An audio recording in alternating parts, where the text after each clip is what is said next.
passé. Parce qu'à ce moment-là, il se sépare d'un élément fondamental de son identité. Il pourra commencer à considérer le passé comme du passé quand il aura dans le présent des éléments qui peuvent conforter son identité. Aujourd'hui, un Arabe se sent étranger dans le monde aujourd'hui. Un Iranien se sent étranger dans le monde aujourd'hui. Il a l'impression de vivre dans un monde qui n'est pas à lui. Il a l'impression de vivre dans un monde qui appartient à d'autres, où lui est une sorte d'invité non désirable. Et pour moi, l'essentiel des frustrations viennent de cela. Et l'essentiel du passéisme vient de cela. On regarde vers le passé parce qu'on n'a pas dans le présent de quoi être fier. The idea of independence creating a certain kind of complete hysteria in the subcontinent, then perhaps we can make a connection with the idea of terror as it operates in the modern world. To go back to the anxiety of the colonizer, however, that is a very, very different order of suffering, because it is connected to reaping all the benefits of colonialism at the same time, but never stopping to recognize or acknowledge the psychic cost that goes along with the whole benefit of colonialism. Can you particularize the psychic cost in a well-known figure, say? Someone even more well-known than Edmund Burke. All right, let us take the classic example of Rudyard Kipling. Kipling, the arch-imperialist, the person who is able to talk about the white man's burden, to talk about issues such as East is East and West is West and never the twain shall meet. He was born in Lahore. He grew up being looked after by an ayah, and Urdu, or call it Hindi, was the only language that he really spoke until he was shipped off to England in order to go to boarding school. Kipling arrived as an 8-year-old child in Britain. He'd never seen a fire in a fireplace before. He had to learn a different language, and he longed for home. Now that's one of the psychic costs of colonialism, in that even though the colonizers were meant to live as ideal English families, they were there in this highly artificial world, meant to recreate Little England throughout India. And they shipped off their kids in order to make little British gentlemen of them. And the children never really recovered from that kind of cultural trauma, even when they returned, as did Kipling. And you see that as a very, very strong influence in his writing and in his life. Livingstone came from poor Scottish background, and what is very interesting about him, and this is what I meant when I said earlier that he was a very complex man, because when you read some of his writings, he has written that if he was given a choice to choose between living in Scotland or living in Africa with Africans, that he would choose to live with Africans. Of course, you would later find him being quite critical of them. But he observed, for instance, that the more contact Africans that he came across had with Europe, the more degenerate he found them, as compared with those Africans who had had very little or no contact with Europeans. It's all there, it is in his words. You see, just to get back to your former question about history, this is why it's very interesting and important to read many of these people that we now see them for what they are, the Columbuses, the Livingstones, and so on. We know them for what they are, but it is often within those very texts that we find gems of information about our peoples that later on were destroyed, and a much more subtle kind of racism developed out of that.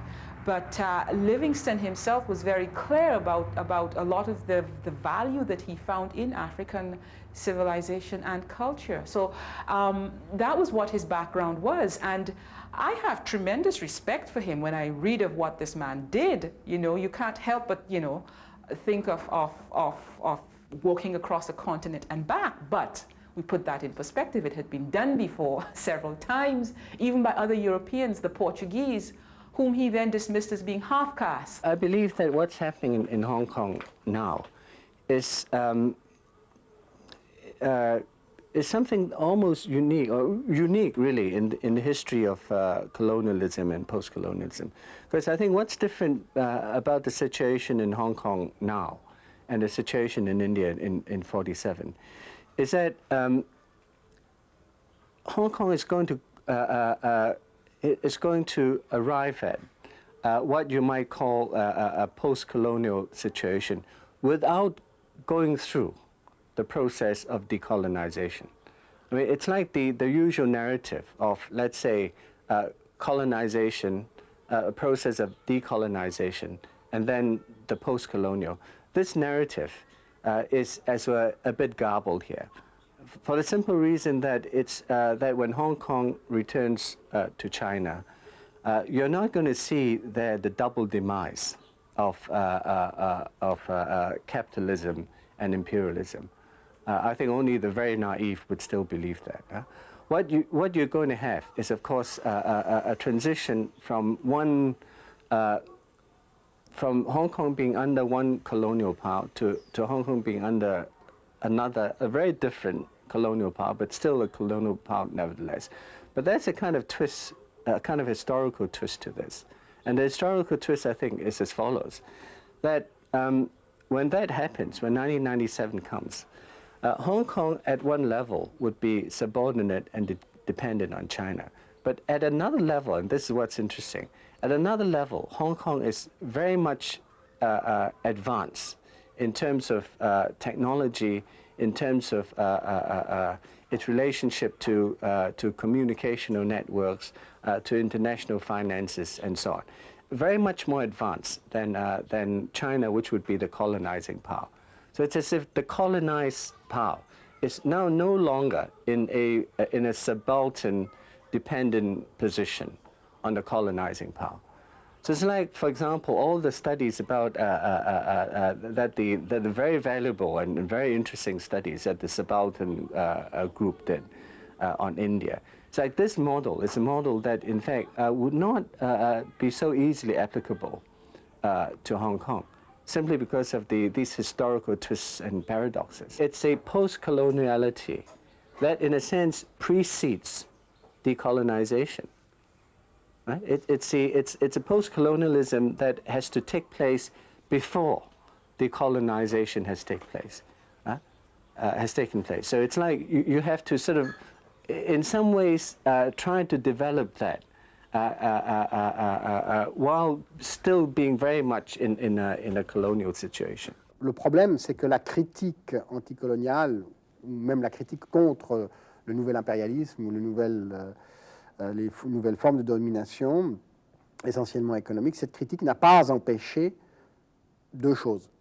Un, elle n'a pas empêché le capitalisme de poursuivre son expansion, et elle n'a pas non plus empêché les élites au pouvoir aujourd'hui dans le tiers-monde d'être à toute fin pratique, et même dans des pays qui se disaient progressistes, des agents de transmission, des courants de transmission, des courroies, par exemple, de transmission de ce capitalisme dans leur propre pays. Et par conséquent, ces critiques, aujourd'hui, on a tendance à les dévaluer, à les déconsidérer, parce qu'on dit, mais voyez, ça n'a rien donné, etc. Mais non, bien sûr que ça n'a rien donné, parce que ces critiques, on n'en a jamais tenu compte sérieusement, ni d'un côté, ni de l'autre. Pas plus du côté du tiers-monde lui-même que du côté de l'Occident. Alors évidemment, grande déception des intellectuels occidentaux de voir que finalement, les gouvernements, les élites, et même quelquefois les intellectuels du tiers-monde, ne sont pas à la hauteur de la critique de l'impérialisme. Mais le problème n'est pas là. Le problème, c'est qu'on est dans un rapport de force qu'il est extrêmement difficile de renverser pour les pays du tiers-monde. C'est une opération qui va se faire dans le long terme. Ce n'est pas une opération qui peut se faire en 1 ou 2 décennies. C'est une opération qui va se faire sur des siècles, probablement. The traveler is in fact looking for Livingstone himself, and she eventually does meet him at the end. And they have a long and involved conversation about language and silence, and she accuses him of being a silencer and so on. And for instance, she says to him, do you remember what those falls were. Do you remember what the name of it was? You know, of course, he says it was Victoria Falls, and she says, but what was the name before that? And of course, he doesn't know. And the traveler, this is the woman who is looking for him, tells him what the name was. It means the smoke that thunders, Museo Atunya. And he, of course, is quite taken aback by this bit of information. But that was, you know, my way of trying to show, in a fairly obvious way, the sort of silencing that went on by the European all around the world. Il y a des images, évidemment, qui sont extrêmement parlantes, je crois, de ce point de vue. Et c'est pour ça que j'ai parlé du radeau de la Méduse, parce que le radeau de la Méduse, c'est quoi?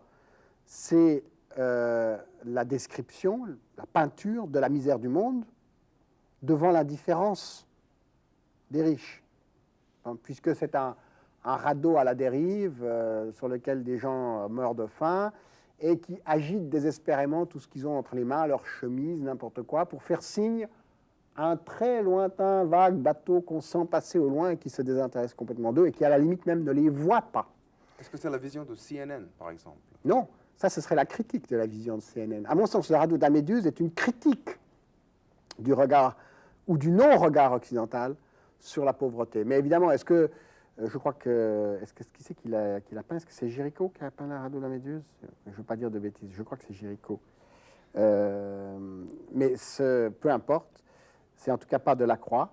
Ce radeau de la Méduse, c'est une critique, évidemment, de ce qu'on pourrait dire l'indifférence à l'égard des misères du monde. Alors ces misères du monde, évidemment, on peut les trouver aussi au XIXe siècle, en Occident même. Donc, moi, j'interprète quand je regarde ce tableau, mais je ne peux pas m'empêcher d'y voir peut-être de façon anticipée une image du tiers-monde ignorée par l'Occident et en même temps détruit par lui. À la fois détruit par lui et ignoré par lui. Mais évidemment, d'autres tableaux ne suggèrent pas du tout ça. D'autres tableaux sont purement la description d'une image telle que nous l'apercevons. Par exemple, si on regarde Les femmes d'Alger de Delacroix, qui est un tableau absolument magnifique, ça ne suggère rien d'autre qu'une certaine condition de la femme, peut-être en Algérie, mais c'est tout. C'est peut-être une certaine vision de la façon dont nous voyons, nous occidentaux, la femme arabe. Mais ça ne va pas plus loin, ça ne débouche pas sur une illustration, je dirais, des rapports économiques entre les deux rives de la Méditerranée. Spring fashions from Tunisia, very feminine and quite distinctive. This outfit boasts matching shoes, which add the proper touch to the coat and dress of voile. Nice, no? A white Ottoman dress embroidered with pearls has a dashing cape coat to complete the overall look. A lady with pretty legs just naturally chooses the micro-mini length, and it's okay with us. A floor-length Ottoman robe trimmed with sequins. Snazzy. Another after-dark creation with echoes of glamorous Mediterranean nights and the mysterious East. A gold lame, dress with a provocative sheer cape is just like something out of Scheherazade. The exotic look is completed by a bodice which affords a décolletage formidable. A Tunisian burnous wedding gown for marriage or a road company of the Desert Song. What is in fact supposedly a dependent state, in another way, is a state which, in a sense, has to lead the colonizing state. So what you therefore have with a situation would be a situation where you have one country, and Hong Kong, when it becomes part of China, would be part of China, as it were. But then it's like this country would be a country that is existing in different times and speeds. It's like these two parts, as it were, of the same country would be two parts which would be existing at different times and speeds. Now, you see, the comment I want to make here would be on this well-known formula that China has come up with on taking back Hong Kong, which is this formula of one country, two systems, by which, of course, is implied that you have one country, which is China, and Hong Kong is part of China, and two systems in the sense that you have a socialist system, which would be which would try to get along with in fact, the capitalist system that is operative in Hong Kong. Je voudrais revenir un peu sur la question de la modernité. Il y a eu dans l'histoire du monde arabe, du monde musulman, deux phases, de manière générale. Une phase d'expansion, qui était une phase de grandeur, au cours de laquelle le monde arabe était une des forces dominantes, un des lieux dominants de la culture dans le monde, sur tous les plans. Et je dirais que ça se situe à peu près entre le 7e, 8e et le 12e siècle, 12e, 13e siècle. Puis il y a eu une période de décadence qui se prolonge pratiquement jusqu'à aujourd'hui.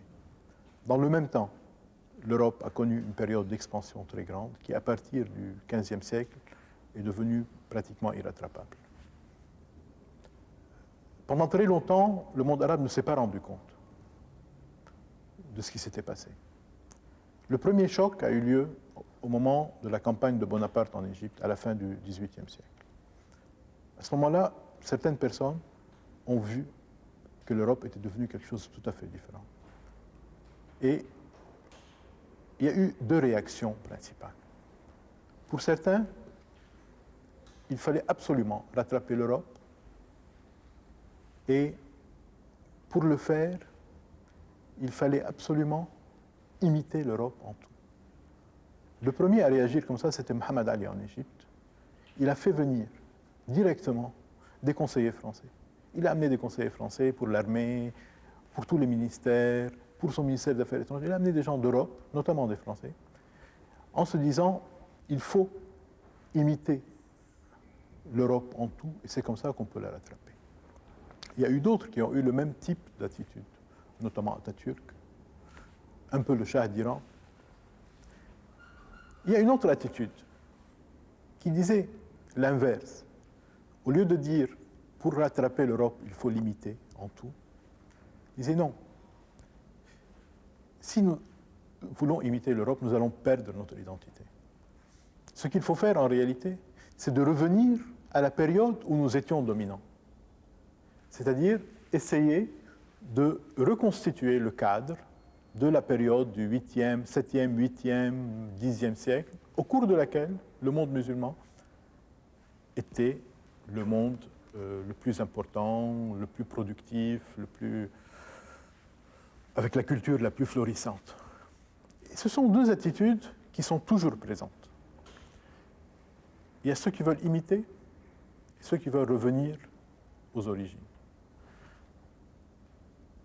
La synthèse, en principe, c'est de pouvoir se moderniser sans perdre son identité. Et cela, les Arabes n'ont pas réussi encore à le faire. Il y a peut-être un pays qui a réussi un peu dans le monde oriental, c'est le Japon.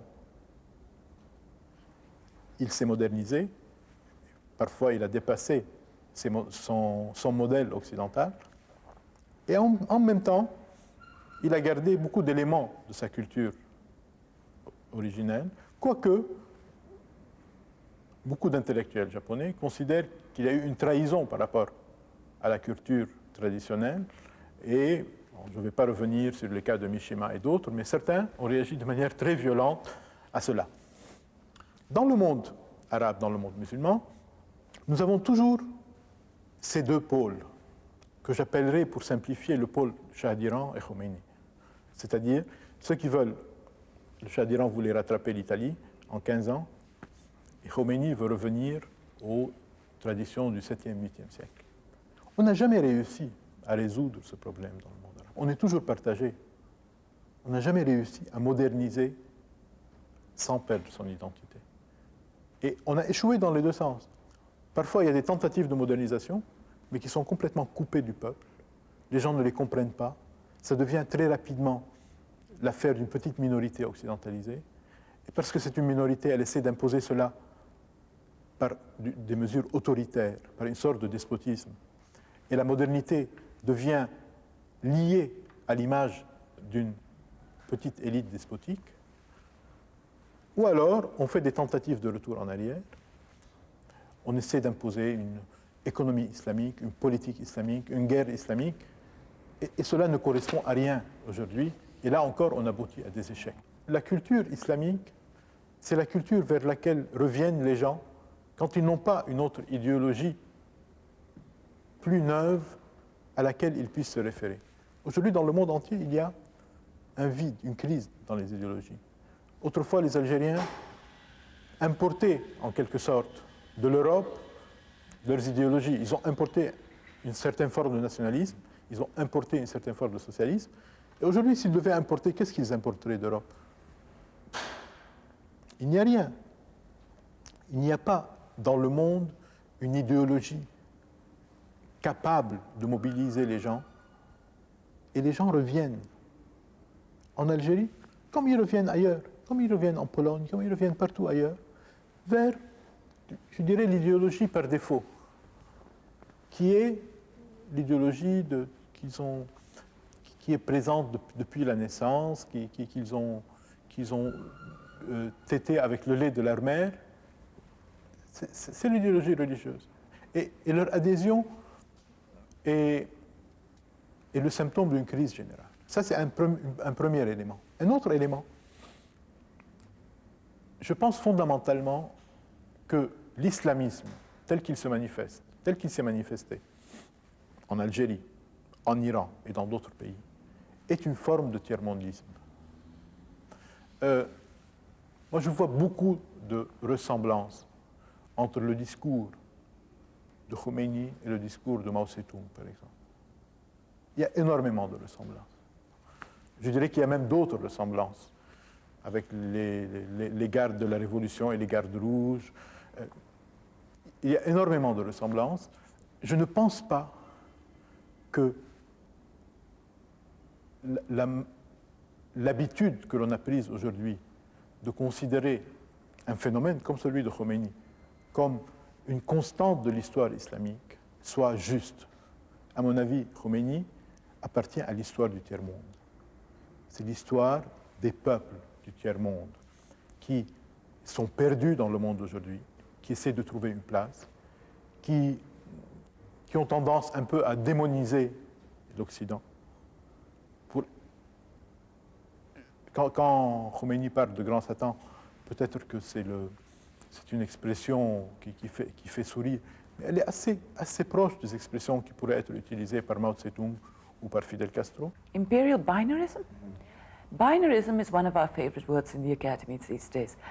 Essentially, it's talking about binary opposites, yes, which have to do with the standard dichotomies like good and evil, black, white, majority, minority, and understands the world only in relation to one thing versus its opposite. Imperial binarism, which has to do with maintaining strict lines of demarcation between the colonizer and the colonized, is a mode that we are trying to move away from, so that we can talk about the ways in which, how many collusions can we count? Collusions between the colonizer and the colonized, collusions between struggles for independence and the British-bred notion of nationalism in India, and furthermore, collusions between the colonial period and the post-colonial period. What China is doing at the moment is that it's going through a kind of period of mourning for the socialist system, a kind of decent period of mourning for the socialist system, when in all respects, in all important respects, it's becoming very, very much like Hong Kong. So what you're getting now is, in fact, one system, but at two different rates of development, or if you like, at two different speeds of development. Rather, if you call the whole situation decadent, and I think I would call it decadent in a special sense, it's decadent in the following way, that the progress is in fact the decline, right? It's not a period of progress followed by decline. Rather, it's a certain kind of development, a certain, shall we say, one-dimensional development, which is itself a form of decline. So it's not a question of weakness, for example.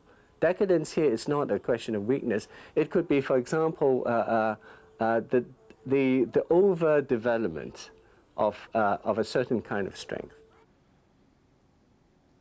Am I attaching too much importance? Well, it's obvious that I am. Forget question 11. No, fine. I mean, to what are you attaching too much importance? What I'm trying to say, what I'm trying to ask you is... Ce que l'histoire est réellement, en d'autres termes, ce qui s'est réellement passé, nous ne le saurons jamais. Par conséquent, non seulement la reconstitution du passé tel qu'il était est impossible, mais plus que cela, cette reconstitution partielle du passé que nous faisons, elle correspond à des préoccupations contemporaines, à des préoccupations que nous avons maintenant. Et évidemment, dans la mesure où l'histoire, d'une certaine façon, est une fiction qui doit nous permettre de mieux comprendre le présent, l'élément mythique dedans devient extrêmement important. Et attention, quand je dis mythique, je ne dis pas faux. Ce qui est mythique n'est pas faux. Le mythe ne s'oppose pas à la réalité. Il fait partie de la réalité. Je vais donner un exemple concret très précis. Quand on prend, par exemple, la fameuse bataille de Poitiers. Dans tous les manuels d'histoire européens, et français en particulier, qu'est-ce qu'on va voir? On va voir qu'à Poitiers, en, je ne sais plus quelle date, 632, si je ne me trompe pas, à Poitiers, en 632, Charles Martel, n'est-ce pas, a arrêté les Arabes et les a repoussés au-delà des Pyrénées. Alors c'est devenu une grande date historique dans l'histoire occidentale parce que cette date constitue le moment où nous, occidentaux, à travers Charles Martel, notre ancêtre, nous arrêtons les Arabes. En réalité, est-ce que c'est une grande bataille? Pas du tout. Les témoignages qu'on a sur cette bataille montrent qu'en fait, ce n'était pas une bataille si importante que cela, qu'il y a eu d'autres batailles après, que ce n'est pas du tout à partir de ce moment-là que les Arabes ont cessé de franchir les Pyrénées, il y a eu d'autres incursions, et que la raison pour laquelle les Arabes ont fini par se retirer au-delà des Pyrénées sont dues beaucoup plus à des disputes internes à l'intérieur de l'émirat de Cordoue, ou du califat de Cordoue, qu'en raison de cette soi-disant importante victoire de Charles Martel. Alors, il n'empêche pas, moins, que cette date, cette bataille, est devenue, d'un point de vue mythique, fondamentale dans l'histoire de l'Occident. Parce que l'Occident considère cette date comme une date importante. Donc ici, même si cet aspect mythique de la bataille ne correspond pas à la réalité, cet aspect mythique joue un rôle extrêmement important dans l'imaginaire et donc dans la façon dont nous nous voyons face aux Arabes. C'est-à-dire qu'elle institue la frontière. N'est-ce pas? De là, le mythe de la bataille de Poitiers dit « Ici, nous avons arrêté l'autre ». Et à partir de là, nous avons fait reculer la frontière qui nous sépare de l'autre. Et c'est donc mythiquement extrêmement important. Donc, il est clair que l'histoire n'est pas simplement réalité, c'est-à-dire que dans la réalité de l'histoire, il y a aussi ce qu'on pense de l'histoire et ce qu'on fait avec l'histoire. Et ce qu'on fait avec l'histoire est largement mythique. Est-ce que c'est clair? C'est très clair. Pour moi, la notion d'hérésie est une notion positive. Et j'ajouterai que la notion d'apostasie est une notion inacceptable pour moi. Je trouve que vous avez posé une question à propos de Salman Rushdie. Je voudrais revenir un moment là-dessus. Je pense que l'appel au meurtre d'un homme pour ses idées, quelle que soit la manière dont il les a exprimées, n'est pas acceptable. Mais ce qui est encore pire, je dirais, dans cette affaire, c'est qu'il y a eu des pays musulmans qui se soient réunis dans un sommet et qui aient décrété qu'un individu était un apostat. Pour moi, c'est une chose qui est totalement contraire à l'idée même d'une charte des droits de l'homme. Je ne comprends pas comment le mot apostat peut être utilisé. Un apostat, c'est quelqu'un qui change de religion. Pour moi, c'est le droit fondamental de tout individu de décider de ses croyances. Et si on remet cela en cause, c'est que la notion de droit de l'homme n'a plus aucune valeur. J'ajouterai que ma croyance en la matière, c'est qu'il y a une vision extrêmement perverse de la notion d'appartenance. Je pense que pendant très longtemps et jusqu'à aujourd'hui, on considère que l'homme doit appartenir à une culture, à une civilisation, à une nation, à une religion. Et pour moi, c'est l'inverse. Pour moi, c'est l'homme qui est le centre. Et ce sont les cultures qui doivent lui appartenir. Et ce sont les croyances qui peuvent lui appartenir. Un homme a le droit, et même le devoir, je dirais, d'être le lieu de rencontre de plusieurs cultures, de plusieurs religions. Je pense que les appartenances exclusives sont un drame véritable, et moi je les refuse. Moi je revendique les appartenances multiples. Je revendique le fait que l'homme doit être le centre, doit être le lieu de rencontre, doit être la seule chose importante. Ce n'est pas l'homme qui est au service d'une religion, c'est la religion qui est au service de l'homme. Ce n'est pas l'homme qui doit être au service d'une idéologie, c'est l'idéologie qui doit être au service de l'homme. Ce n'est pas l'homme qui est au service d'une culture, ce sont les cultures qui doivent être au service de l'homme. Et pour moi, c'est la chose fondamentale. One thing that we start doing is completely giving up a rhetoric of us and them. I think that is one of the most dangerous kinds of ways of maintaining the binarism and also maintaining an inherent enmity within the binarism. We should also move away from strictly biological definitions of race, of gender, and of notions of cultural difference. And by biological, I mean it shouldn't be necessary that only a woman can speak for a woman. Only a subcontinental female writer can address that experience. That only an African-American female poet can write about the experience of what it means to be black, to be a woman, to be a writer within the culture today. So that if we attempt to not go multicultural, I think much of that stuff is bad. Much of that stuff, it does not break down binarisms, but in fact enhances them. We will be able to point to two things simultaneously: the commonality of our experience as well as the cultural difference. Does the architecture of Hong Kong tell us something about the politics of Hong Kong? Yeah, I think it certainly does in a very mediated sort of way. I suppose the most obvious example here would be to take the two bank buildings. I mean, the two most famous buildings in Hong Kong. The Chinese Bank, which is built by the American Chinese architect I.M. Pei, and the Hong Kong Shanghai Bank building, which is built by the British architect Norman Foster. Now, at one level, of course, what you see in these two bank buildings. Should I follow you as you? Yes, yeah. sure. One of the things that you see in these two bank buildings to begin with is a kind of opposition between, shall we say, East and West, between China and Britain.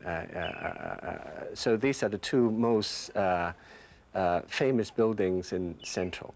But of course, at another level, what we see about these two buildings is that these two buildings are part of an identifiable, shall we say, architectural style. It's not as though you have one building, the Chinese building, which could be responded to as Chinese, even though you see one of the things that Pei has done with the Chinese bank building is to build this very modernistic building, but at the same time on the podium, introduce certain very traditional Chinese motifs into it. to give it a kind of instant ethnicity. But that doesn't, I think, change the fact that what you have here is in fact one architectural style. So the way in which I would relate this to the politics would be to go back to this phrase that was introduced earlier on, this idea of one country, two systems. Because what you're seeing in terms of the architecture as well is that such a formula can very easily be dismantled. Because what you're getting in terms of architectural style is simply one system, even though this one system can be used by different countries, as it were. So you don't have one country, two systems. Basically, it's one system. So you might call it a kind of late capitalist system which is operative everywhere.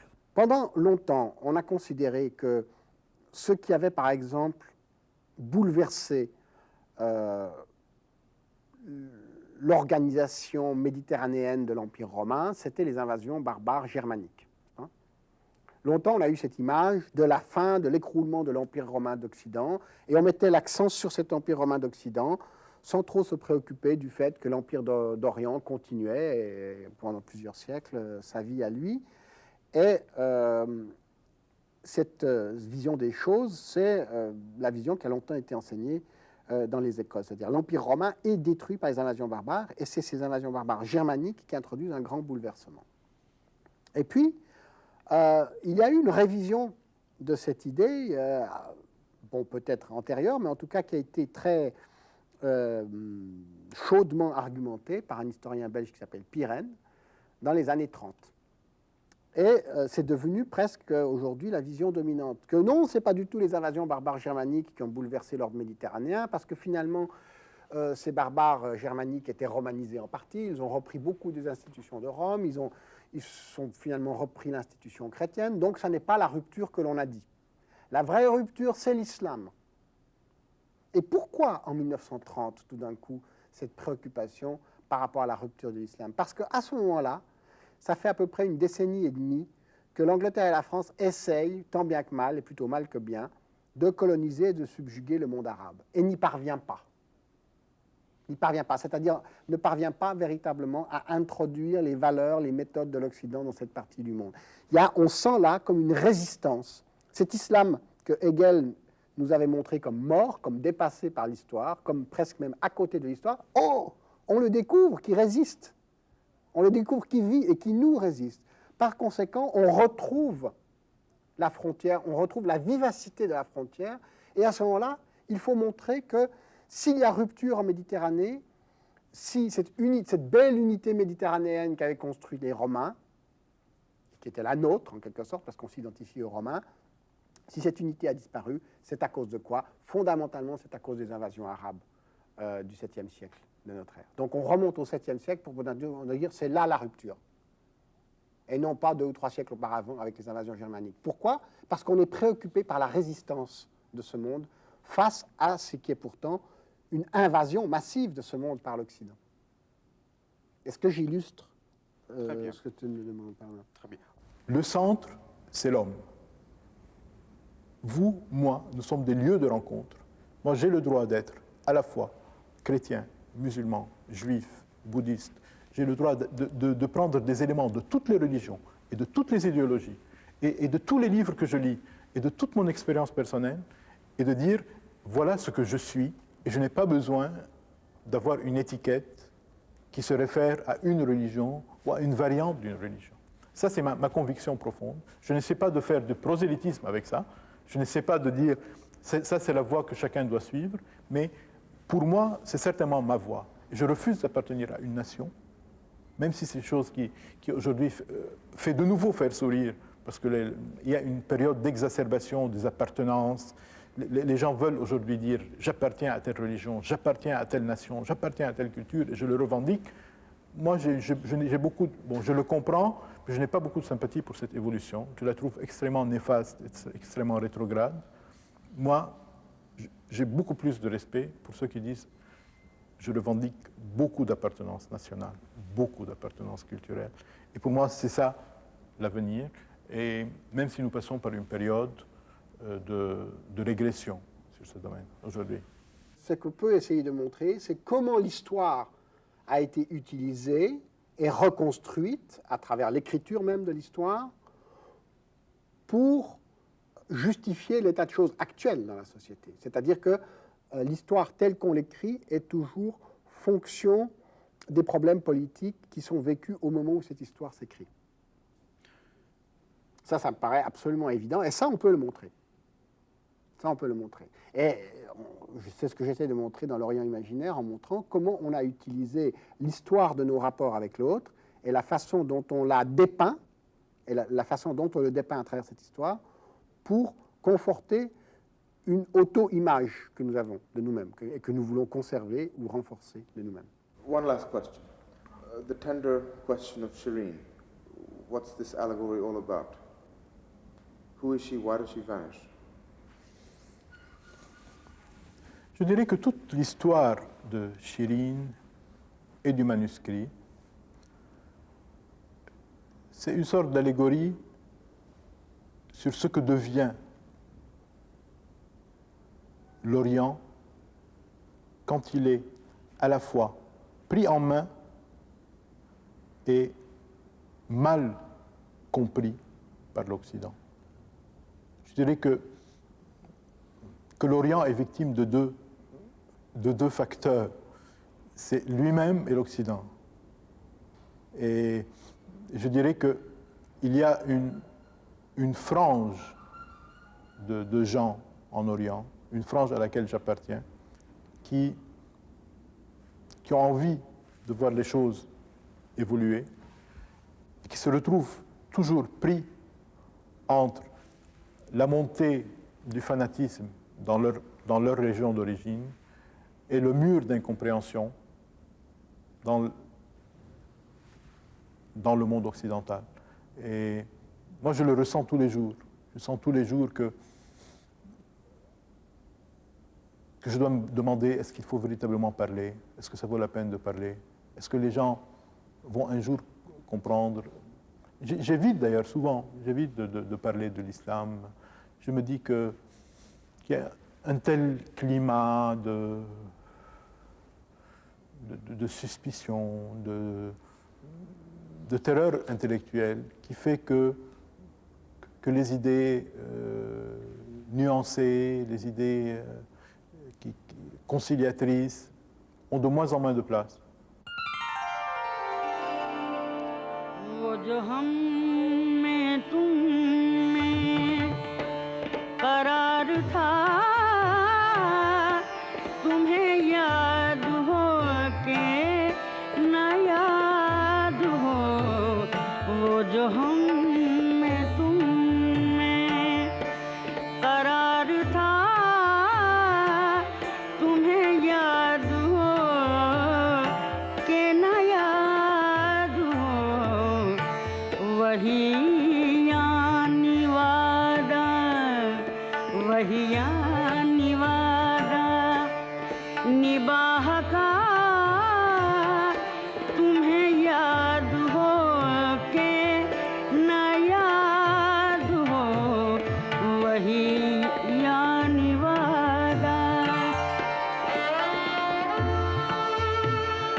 मजे मजे की हिकायत